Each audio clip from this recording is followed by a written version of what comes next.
And our White House correspondent, Yamiche Alcindor, joins me now with details on what happened within the Trump administration. So, Yamiche, what do we know now about the president's decision to call a halt to this mission, what was going to be a strike on Iran?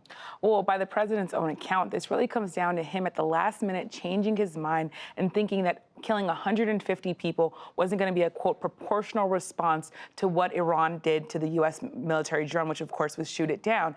The president said that he was moved. Essentially, it was a moral decision by him to say, you know what, this isn't going to be fair if we do this. Now, it's really important to note that the president did lay out different timelines for how this happened.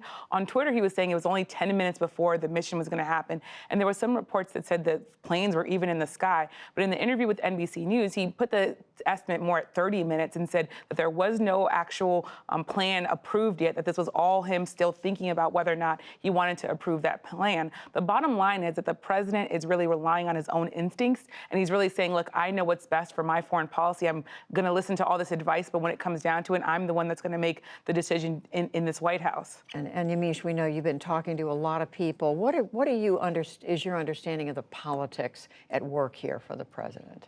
Well, the president is really stuck in a decision-making mode. On the one hand, he has this promise that he's made to really be strong on Iran and really make sure that they are not going to have a nuclear weapon. But on the other end, he's also made this promise to his base that he's not going to get into endless wars in the Middle East. So on the Iran front of being strong, he pulled out of the Iran nuclear deal. He's also been cleared that Iran is a bad actor in his mind and that they really are a corrupt nation. But the president also just in Florida on Tuesday said, to a crowd of thousands of people, I'm not going to get your children into a war. I understand what it's like to send men and women off to war, and I don't want to do that. And I think it's also important to note that on Capitol Hill, when we think about the politics of this, there's already an effort moving through the Hill that would ban the president from using funds to get into a war with Iran without congressional authorization. And that is an effort that's bipartisan. So we have people really looking at the politics of this and saying the president needs to be wary.